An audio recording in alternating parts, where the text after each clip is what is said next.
그 일반적 이해와 수학적 이해에 대해서 좀 더 얘기를 해보겠습니다.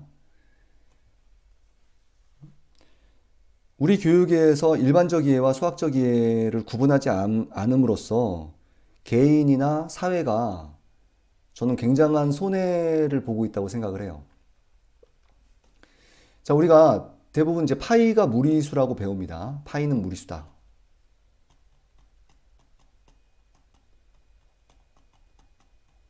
자, 그러면 여기에 대해서 지금 우리의 교육이 왜 무리수지?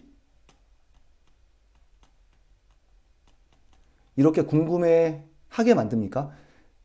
또는 이렇게부터 해보죠. 파이는 무리수다가 있는데 이거는 수학어겠습니까? 과생법이겠습니까? 과생법이에요. 과생법인데 이거 구분을 그러니까 과정생략법이라는 얘기죠. 구분을 잘 못하는 사람들이 많겠죠. 그리고 왜 무리수지라고 궁금해하지 않는 수학 교육을 시키고 있다고요. 또는 왜 무리수지라는 것에 대한 대답이 비순환 무한소수이기 때문에 그렇지 라고 알고 있는 사람들도 있고 그 설명을 듣고 이해되는 수학 교육을 하고 있다고요.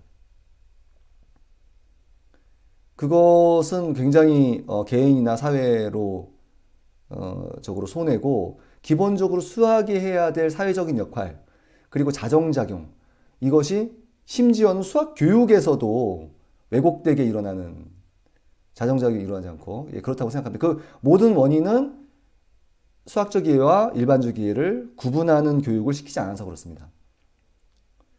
자, 파이가 무리수라는 것을 설명하려면 예를 들어서 비순환 무한소수이기 때문이다라는 것은 수학적인 이해가 아닙니다. 왜냐하면 일단 그 앞 강의에서 했던 그 아르키메데스의 96각형 그죠? 그러면은 파이가 3.14 얼마에서 3.14 얼마까지 나올 겁니다. 이렇게 증명을 해본 사람도 드물 뿐더러 이렇게 증명을 했다고 치더라도 이걸 만약에 100짜리까지 구했다고 치더라도 그래도 거기까지 비순환 소수라고 하더라도 그 다음 거 101번째를 해보기 전에는 이걸 무한대에 대해서 비순환 소수라고 얘기를 못해요. 그러니까 그런 식으로 수학을 이해하는 것이 아닙니다. 그러면 이거 이해하려면 어떻게 해야 되느냐? 이해하기 힘들어요. 이걸 설명하는 가장 쉬운 설명조차 이게 니벤의 정리라는 건데 니벤의 정리라고 인터넷 쳐보면 나올 겁니다. 이 정리조차 자 이것을 설명하려면 수학은 이것이 아닌 것이 필요하죠. 근데 이것이 아닌 것이 뭐냐면 테일러 급수 전개가 필요해요. 테일러 급수 전개 자체가 고등학교 이과 과정에서도 다루지 않는 겁니다. 그러니까 이것이 아닌 것을 모르기 때문에 이것은 설명할 수가 없어요. 물론 이제 테일러 급수를 그 부분적분 그걸로 설명을 하고 또 설명할 수도 있습니다만 기본적으로 지금 교육 과정에서는 파이가 무리수인 것을 수학적으로 이해할 수 없는 거라는 겁니다. 그럼 제가 얘기하고 싶은 거는 이거를 수학적인 이해는 못하는 거야 라고 알려주자는 거예요. 그리고 더 나아가서는 수학적 이해의 경험을 그래도 한 100개 정도는 해서 이게 그냥 경험적으로 수학적 이해가 아니라는 거는 사람들이 알게끔 하는 수학 교육을 시키자는 겁니다. 수학 교육을 통해서 파이는 무리수다를 궁금해하지 않게 만들고 수학적 이해가 아닌데 이해라고 그냥 만들어버리면 수학 교육을 통해서 오히려 수학을 죽이는 거 아닙니까? 저는 그렇게 생각합니다. 왜냐하면 파이가 무리수라는 거를 수학적으로 이해 못했다는 것을 인지하는 아이는 그 이후에 어떤 입시 공부를 할 때도 이해하지 않아도 답 나오는 게 있어요. 많아요. 그런 식의 공부를 하면 됩니다. 그리고 이게 궁금해하는 애들은 나중에 실력을 쌓아서 이거를 알아내는 지적 즐거움을 느끼겠죠. 그 둘을 다 막아버리니까 문제라는 겁니다. 자, 수학적 이해와 일반적 이해를 구분하지 않는 교육은 다시 말해서 파이가 왜 무리수인지 궁금해하지 않거나 이해하지 않았는데 수학적 이해를 안 했는데 이해했다고 착각하는 그런 교육을 수학이라는 이름을 통해서 시키는 거예요. 그러면 그것에 대한 부작용은 뭐냐? 부작용은 뭐냐? 굉장히 많습니다. 근데 제가 지금 여기서는 한 3가지 정도만 말씀을 드릴게요. 생각나는 거 3가지만 말씀을 드리겠습니다. 첫 번째는 교육비, 사교육비, 사교육을 시켜야 되니까 금전이 올라갈 수밖에 없습니다. 이유는 좀 이따 설명을 드릴게요. 자, 그 다음에 두 번째는 마땅히 수학을 배우는 사회라면, 수학 교육을 시키고 있는 사회라면 이 자정작용이 일어나야 될, 2번하고 3번은 뭐 같은 거로 봐도 되겠습니다. 자정작용이 일어나야 될 어떤 저작물이나 뭐 강의나 뭐 출판물 이런 것들이 난무하는 거예요. 수학을 제대로, 그러니까 간단한 수학 교육입니다. 그냥 수학적 이해가 뭔지와 수학적 이해와 이해가 아닌 것만 구분하는 교육만 시켜도 이런 것들은 일어나지 않습니다. 자, 우선 이거부터 얘기를 드리면요. 왜 금전적인 게 사교육이 늘 수밖에 없냐. 그리고 이게 수학적 이해와 수학적 이해를 구분하지 않는 그 구분 지점하고 뭐가 차이가 있냐. 지금 개념을 아이가 정말 수학적으로 공부하려면 수학어하고 과생법을 구분하고 수학적 이해를 통해 과생법을 공부를 하면 됩니다. 그렇게 하면 제 책에 이제 그런 식으로 돼 있는데요. 연희계 수학이. 그렇게 하면 일단 상위 10%는 책만으로 또 또래들만으로 이것을 공부를 할 수가 있어요. 그리고 나머지 학생들도 좀 이렇게 좀 잘 교육을 시키면 어른의 도움 없이 학교 선생님이건 사교육 선생님이 마찬가지입니다. 자기 스스로 수학 공부를 하면서도 지금 현행 시험에서 고득점이 나와요. 그건 뭐 제가 지금 경험한 겁니다. 왜냐면 처음에 첫 단추만 잘 깨뜨리면 그 일관성에 의해서 수학 개념을 공부를 하고 수학 개념을 제대로 누적해서 공부를 하면 그 학년의 문제집은 스스로 공부할 수가 있어요. 어른의 도움 없이. 그 부분에 대해서는 나중에 또 설명을 드리겠습니다. 자, 그런데 지금의 수학 개념은 수학어 과생법도 구분하지 않고요. 개념을 대충 가리키고 그 개념을 통해서 문제를 마구 풀죠. 문제를 많이 풀어요. 그런 교육을 하고 있습니다. 이 문제는 수학 개념은 아니죠. 그러면 개념을 제대로 공부하지 않기 때문에 이 개념에 대한 일관성 있는 이해를 하지 못합니다. 일관성 이해를 하지 못하니까 누가 필요합니까? 권위자가 필요해요. 권위자가 파이는 그냥 무리수야. 네가 이게 영재고관 학생, 광주 영재고관 학생 중에서 이게 궁금했던 학생이 있었더라고요. 근데 자기 혼자 책을 보거나 이러면은 내가 이걸 이해를 못했나? 이렇게 될 거 아니에요. 근데 이제 학원이나 이런 데서는 야 그냥 외우면 돼 라고 안심을 시키거든요. 그러니까 사교육에 의존할 수밖에 없는 겁니다. 누가? 상위권이. 원래 혼자 공부할 수 있어요. 상위권은. 근데 한 번 의존을 하면 사교육이라는 게 그 교육 자체가 그 선생님이 원하든 원하지 않든 무의식적으로 자꾸 자기한테 의존하는 교육을 시킬 수밖에 없습니다.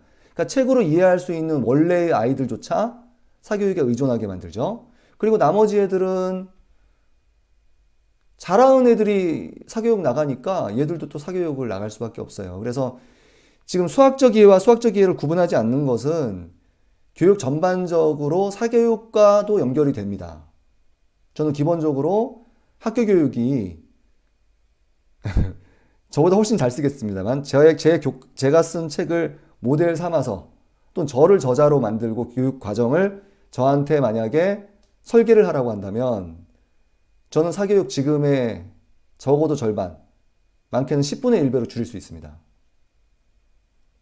10분의 1배로 줄일 수 있을 것 같아요. 뭐 그럴 일은 없으니까 제가 이런 말을 하는 게 아니라 정말 하면 할 수 있어요. 답답한 부분이 되게 많습니다. 하여튼 이 구분이 되게 중요하다는 얘기고요. 두 번째는 자정작용이 일어나지 않는다는 겁니다. 사회적인 기본적인 자정작용. 기본적인 자정작용이 일어나지 않으면 어떤 단점이 있냐면 사회 전체가 손해보고 개인이 손해보는 겁니다. 자, 어떤 건지 한번 제가 직접 말씀을 드려볼게요. 예를 들어 설명을 하겠습니다.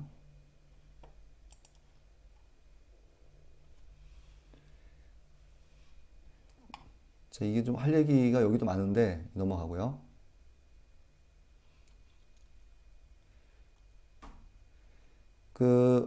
일단 자정작용이 일어나지 않는 부분이 뭐냐면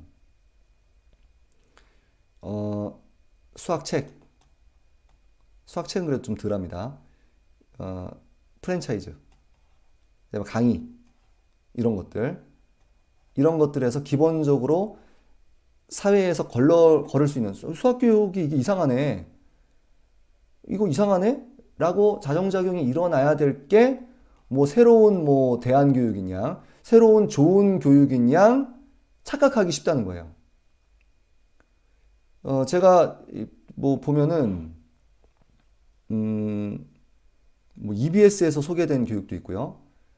그 다음에 뭐 어떤 학부모님이 좋다고 해서 본 교육도 있습니다. 봤더니 오히려 지금 교과서 봐도 못해요. 자, 예를 한번 들어보겠습니다. 그 예가 되게 많은데 예를 하나만 들을게요. 19단이 있습니다. 11 곱하기 11부터 19 곱하기 19까지 계산하는 건데 지금은 조금 열기가 그래도 꺼진 것 같아요. 19단을 뭐 인도 애들은 19단을 암기한다. 그래서 뭐 암기한다, 암기하지 않는다라는 좀 논란이 있었고 이게 좀 웃기는 논란인데 이것도 수학적인 이해와 이해가 아닌 거를 구분했으면 바로 정리가 되는 누가 뭐 암기해야 된다 그래서 그 권위자의 말을 따르거나 암기하지 않아야 된다 해서 권위자의 말을 따르거나 이런 유의 얘기가 아니라고 생각해보면 알 수 있는 거고 그 얘기가 아니라 이 논란 중에서 나온 게 19단을 암기 안 해도 수학적 사고력으로 풀 수 있다라는 계산법이 있어요. 일명 이제 19단 계산법 이래가지고 그걸로 뭐 프랜차이즈를 차린 큰 그 업체도 있습니다.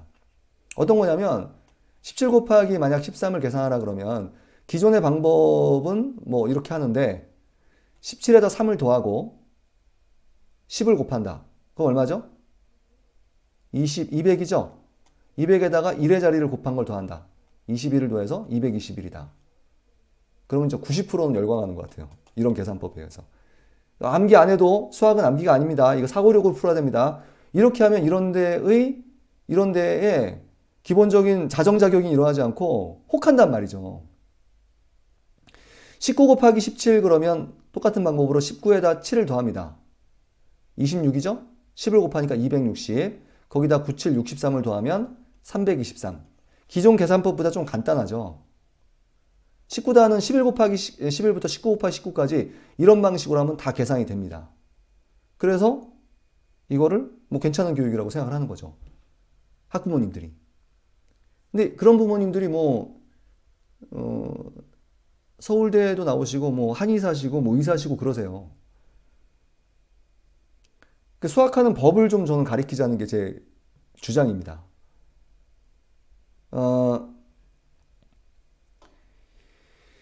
이게 기본적으로 그 과생법이거든요. 과생법입니다. 과생법이니까 당연히 수학하는 법을 배웠다면 기본적으로 수학을 잘한다 못한다가 아니라 그냥 수학하는 법. 그래서 수학하는 법. 뭐예요? 수학어와 과생법하고 구분하고 과생법은 이것이 아닌 것으로 설명해. 이거 수학어를 배웠다면 17 곱하기 13은 17을 몇 번 더한 겁니까? 13번 더한 건데 실제로 13번 안 더하고 이렇게 간단하게 답이 나오는 거잖아요. 그럼 뭔가 과정이 생략된 거겠지? 그러면 어떤 과정이 생략돼서 이게 나왔지? 라고 궁금해해야 돼요. 기본적으로. 근데 궁금해하지 않는다는 거죠. 답이 나오니까 이게 사고력인가 보다. 이렇게 혼란스러울 수 있다는 거예요. 지금의 교육이. 물론 이걸 생각하는 고수들도 많이 있습니다. 대부분 지금 현재 수학 교육을 받은 수학을 전공하지 않은 그런 분들이 그럴 가능성이 높다는 거예요. 이거 괜찮네 이렇게. 대수편에서 이게 왜 이렇게 하면 답이 나오는지 이 곱하기의 정의 a를 b에 더했다. 그 다음에 이것에 의해서 분배 법칙을 설명하고, 분배 법칙은 과생법입니다. 분배 법칙에 의해서 전개 공식을 설명하고, 전개 공식에 의해서 이 과생법을 설명을 합니다. 당연히 궁금해야 되는데 파이가 왜 무리수인지 궁금해하지 않는 교육을 받았기 때문에 이걸 궁금해하지 않는다고요. 지금 어른들도. 그리고 이거는 교과서에 실릴 만한 과생법이 아닌 이유는 이것을 적용할 수 있는 문제의 범위가 너무 좁아요. 그러니까 좋은 과생법이 아니라고요. 별로 쓸만한 과생법이 아니라는 겁니다. 과정을 한번 해보는 건 괜찮아요. 근데 이게 좋은 과생법이지 않나는 거죠. 그러니까 대부분의 다 그렇진 않겠습니다만 제가 살펴본 뭐 대안교육이다 뭐 좋다는 교육을 보면은 그 교육 자체에서 슬쩍 별로 중요하지 않은 과생법을 하나 만들고 이게 뭐 대단한 뭐 저기 있냐 과생법을 절대로 연결 논증하지 않아요. 그리고 그래서 우리는 뭐 대안교육이고 사고력이다 이렇게 얘기를 하는 업체들과 책이 많다고요 지금. 왜냐면 지금의 교과서가 궁금해하지 않는 아이를 만들어서 그래요. 파이가 무리수다 오케이 이러기 때문에 이것도 오케이 답 나오니까 이렇게 사고할 수밖에 없다고요. 생각할 수밖에 없다는 겁니다. 자, 그래서 수학하는 법에서 수학어하고 과생법을 구분하는 교육을 시키지 않으면 이런 교육들이 창궐 하게 되고 이걸로 만약에 어차피 고등학교 가면은 되게 손해봤다는 거를 알 수도 있는데 잘 안 될 겁니다. 근데 그걸 뭐 1년, 2년 손해를 봤다고 쳐보세요. 돈 들이고 시간 들여가지고. 그 개인적인 손해가 얼마면 사회적 손해가 얼마겠습니까? 파이가 무리수인 거를 구분하지 않기 때문에 우리나라는 OECD 기준 학업 성취도는 1위를 찍지만 신기하게도 수학 물리 분야의 노벨상이나 뭐 이쪽 관련 상들이 되게 많거든요. 뭐 울프상, 뭐 필즈 메달 굉장히 많아요. 이쪽의 상이 하나도 없는 겁니다. 전무예요. 파이가 무리수다를 궁금해하지 않는 아이를 만드는데 이런 근원적인 기초과학 쪽에서 나중에 그런 생각을 하겠습니까? 답만 나오면 그냥 빨리 나오면 최고라고 생각하는 그런 교육을 수학을 통해 시키고 있는데요. 그러니까 이런 것도 사실 어떻게 보면 간단하게 얘기하면 수학적 이해와 일반적 이해를 구분하지 않아서 생기는 부작용입니다. 제가 또 하나 예를 좀 드리면요.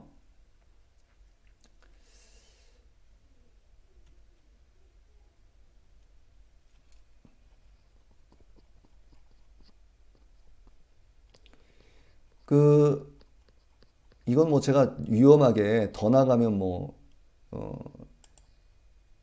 사회 전체의 어떤 분위기, 그 다음에 뭐 선전선동 뭐 이런 것까지 나가야 됩니다만 이건 너무 정치적이기 때문에 제가 간단하게 뭐 이런 것만 하나 드려볼게요. 그러니까 이거는 지금 수학적 이해, 제가 얘기하는 수학하는 법, 초등학교 5학년 기준으로 해서 2개월에서 한 1년 조금 더 걸릴 수도 있습니다. 아이마다 되게 달라요. 그러면은 정확하게 공부하고 경험할 수 있는 내용입니다. 그렇게 많은 내용이 아니에요. 상위 10%는 한 2, 3개월이면 끝낼 수 있는 내용입니다. 그것만 배웠어도 이런 책이 나오진 않을 거라고요. 이런 책이 저자 자체가 성찰을 해서 걸러내거나 편집자 선에서 걸러내거나 독자들이 이상하다고 얘기하거나 그럴 거예요. 이분이 아마 뭐 서울대 나오시고 그러기 때문에 일반적인 시험, 수능 시험이나 이런 것들을 지금 현재 시험 체제에서 뭐 모르는 분은 아니세요. 자, 그리고 뭐 다른 예도 많지만 그냥 예를 하나 드는 거고 이런 게 굉장히 많습니다. 그리고 이분의 잘못이 아니라 사회의 어떤 교육 시스템의 문제가 있다라는 겁니다. 자, 보십시오. 히치하이커의 철학 여행 중에서 나오는 내용인데 보십시오. 어떤 경기에서 4타석 3안타를 쳤다면 타율은 4분의 3이다. 그리고 그 다음 경기에서 3타석 2안타를 치면 타율은 3분의 2다. 그러면 전체 타율은 4분의 3과 3분의 1을 더해야 되는데 그러면 12분의 7이 된다. 12분의 17이 된다. 타율이 1보다 크다는 것은 말도 안 되고 오히려 4분의 3과 3분의 1을 더할 때 분모끼리 더하고 분자끼리 더해서 7분의 5가 말이 된다. 그러므로 타율을 제대로 계산하려면 수학의 분수계산법을 그대로 따르면 안 된다. 이처럼 수학의 기초인 산술적 계산조차 보편적이고 확실한 것은 아니다. 이 결론은 맞아요. 수학은 원래 보편적이고 확실하다고 얘기하는 학문이 아닙니다. 그건 이제 지금 입시체제에서 그런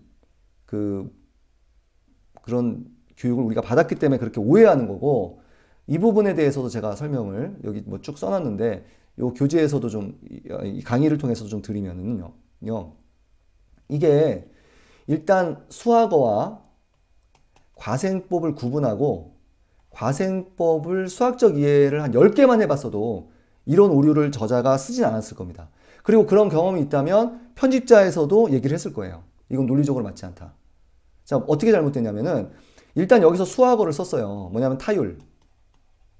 수학은 일관성이 있어야 됩니다. 일관성이 있어야 되고, 자기 모순이 있으면 정말 안 돼요. 이거는 일단 자기 모순이 있어요. 수학에 대한 기본적인 오해 자체도 있지만 자기 모순도 있는 글입니다. 일단 타율을 정의했죠. 타율의 4분의 3이라고 정의했다는 것은 저자가 타율을 전체 타석수분의 안타수라고 타율을 정의를 한 겁니다. 그죠? 분명히 그렇게 정의했죠. 그 다음에 그 다음 경기에서 3타석 2안타를 쳤다. 그럼 3분의 2다. 그 다음에 여기서는 어떻게 했냐면은, 자, 타율을 이중 정의했죠. 타율과 타율을 더했어요. 이거 더하는 거는 통분해야 되죠. 4, 3, 12분의 9 플러스 8에서 덧셈을 하면, 이거 덧셈을 하면 12분의 17을 했는데, 여기서 둘을 더해야 된다라는 거는 지금 여기 타율의 정의에 맞지 않습니다. 앞에하고 맞지 않아요. 자기 마음대로 더한다고 하는 거예요. 왜냐면 여기서 각각의 타율끼리 더한 게 타율이다라고 만약 약속을 했다면, 여기서 3안타, 4타석, 3안타를 쳤다면, 만약에 안타 치고, 못 치고, 안타를 치고 이렇게 했다고 합시다. 그럼 1타석 1안타니까 타율은 1분의 1이죠. 여긴 또 1타석 무안타니까 1분의 0일 겁니다. 그럼 이 둘만 봐도, 그리고 여기는 어떻게 돼요? 여긴 또 1분의 1이고, 여긴 또 1분의 1입니다. 맞죠? 그럼 이것끼리 더해? 이것끼리 더하면 여기서도 타율을 분모 통분했으니까 1분의 3이라고 얘기해야 되죠. 그렇죠. 기본적인 거죠. 근데 이 부분에 대해서 자정작용이 없다니까요, 지금. 그러니까 타율을 여기서로 정의한 거하고 여기서 정의한 거하고 다르게 정의했다는 겁니다. 보세요. 여기서는 4타석 3안타니까, 그리고 3타석 2안타니까 이걸 적용을 시키면 전체 7타석 5안타, 7분의 5가 타율이 되는 거예요. 근데 타율이라는 말 자체를 이중적으로 정의한 겁니다. 근데 이런 말에 열광할 수 있다는 겁니다. 지금의 어떤 수학 교육으로는. 그죠? 수학과 과생법을 구분하지 않고, 과생법을, 분수의 덧셈 있죠? 분수의 덧셈을 그럴듯함. 저번 시간에 제가 피자를 잘라서 하는 거로만 설명했죠. 그런 식으로 배우면 이런 말에 넘어갈 수 있어요. 이거는 지금 이분 자체가 넘어간 겁니다. 자, 그래서 지금 수학교육이 어떤 사회적인 역할, 그 다음에 개인에 줄 수 있는 어떤 이득들을 지금의 교육으로는 제대로 못 주고 있다는 겁니다. 그리고 이 분수의 덧셈은 앞에서도 말씀드렸습니다만, 수학하는 법 대수에서부터 본격적으로 초등학교 개념으로 중고등학교 수학을 연결 논증해 볼 겁니다. 즉 수학적 이해를 해볼 거예요. 예, 거기서 하도록 하고요. 그 다음에 또 하나는, 여기도 제가 글을 썼습니다만, 수학의 기초인 산술적 계산조차 보편적이고 확실한 것이 아니다라고 했는데, 괴델도 그랬지만은 수학은 보편적이고 확실하지 않은 거예요. 이게 어떻게 보면은, 하여튼 이게 뭐라고 해야 될까요? 자, 이렇게 뭐 예를 들어보죠. 이게 좀 얘기를 하면 굉장히 길어지는 얘기인데, 수학은 이것이 아닌 것으로 연역적으로 또는 충분조건, 필요충분조건으로 설명할 수 있을 뿐, 뭔가 확실한 게, 그럼 이건 또 어떻게 해? 또 설명해야지. 또 이건 어떻게 해? 또 설명해야지. 그러다 보면 설명 못하는 게 나와요. 설명 못하는 게 나오는데 그 설명 못하는 게 확률로 치면 인종, 나이, 뭐 학벌, 뭐 남녀, 그다음에 나이에 상관없이 굉장히 보편적인 겁니다. 예를 들면은 설명 못하는 것이 수학에서 뭐가 있냐면 그걸 이제 공리라고 하는데요. 그 같은 것과 같은 것은 같다. 어때요? 대부분 그래도 동의하겠죠. 같은 것에서 같은 것을 빼도 같아. 어때요? 다른 걸로 설명 안 하더라도 대부분 동의하겠죠. 그러니까 설명 못하는 거를 최대한 줄인 게 수학이에요. 결국엔 설명 못하는 게 있고, 이 설명 못하는 것이 있기 때문에 저는 어떻게 생각하냐면, 결국 연결해서 설명할 뿐, 그리고 끝내는 설명하지 못하는 게 나올 뿐, 수학은 뭐 이해하는 게 아니다. 이런 식의 생각을 솔직히 저는 갖고 있어요. 이거 뭐 다른 의견도 많을 겁니다. 저는 이제 그렇게 생각을 합니다. 물론 이제 이 공리를 보통은 뭐라고 얘기하냐면 제정신이면 누구나 알 수 있는 것이기 때문에 설명할 필요 없다. 하여튼 공리가 굉장히 보편적이고 많은 사람들이 동의할 수 있는 것에서 출발한 게 수학이다. 이 공리라는 거는 설명 못하는 거는 어떤 종교 체계건 어떤 철학 체계건 어떤 학문 체계건 다 있어요. 없을 수 없습니다.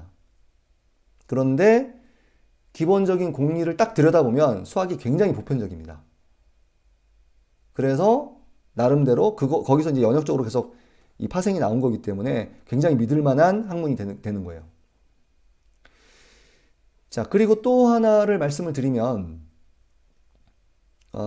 이 부분에 대해서 이건 이제 보편적으로 확실한 게 아닙니다. 1 플러스 1은 얼마죠? 2죠. 이게 뭐 수학에서 확실하다고 수학이 얘기하는 겁니까? 아니에요. 이거는 예를 들면은 편의를 위해서 우리 삶의 편의를 위해서 이런 모델을 만든 것일 뿐이고 이 모델이 적용되지 않는 것에 대해서는 수학은 다른 모델을 적용을 시킵니다. 예를 들어서 뭐 이런 얘기 하거든요. 물방울 하나에다가 물방울 하나를 더하면 물방울 하나 아니냐. 그죠? 그 다음에 찰흙 하나에다가 찰흙 하나를 더하면 찰흙 한 덩어리가 아니냐. 세상에 이런 설명이 필요하기도 하거든요. 하지만 1 플러스 1을 그래서 1로 놔버리면 내가 만약에 1원을 2번 꿨어요. 그리고 1원을 돌려줘도 할 말이 없게 되고 1점하고 2점이 같게 되고 그러니까 일반적으로 많이 적용되는 모델은 아니죠. 1 플러스 1이라는 게. 1 플러스 1이라는 모델이 수학에서는 집합에서 있습니다. 1의 합집합 1은 1이에요. 그러니까 이게 필요한 모델은 이런 이거 합집합이라고 부르죠. 이런 덧셈을 연산을 사용한다고요. 그리고 벡터에서는 어떻게 됩니까? A 벡터 플러스 B 벡터에서 이거의 절대값을 구하면 A 벡터의 크기가 1이고 B 벡터의 크기가 1이면 A 벡터 플러스 B 벡터의 절대값 크기가 2가 될 수도 있지만 두 벡터가 이루는 각도가 만약에 이렇게 되면은 루트 2가 되기도 하고요. 0도이면 180도면 어떻게 되기도 해요? 이게 0이 되기도 합니다. 그러니까 1 플러스 1이 2라고 딱 고집하는 게 수학이 절대 아니라고요. 산수열 계산이 딱 결정된 건 아닙니다. 수학이. 상황에 따라서 적용될 수 있는 모델을 사용해서 그 모델로 수학적 사고로 그 시스템을 만들면 되는 거예요. 그러니까 이 문장은 끝에서 맞았습니다. 그러니까 이분이 뭔가 적이 있는 거예요. 근데 이제 이 설명 방식이 전혀 수학적이지 않습니다. 자, 오늘 이번 강의는 여기까지 하겠습니다. 수고하셨습니다.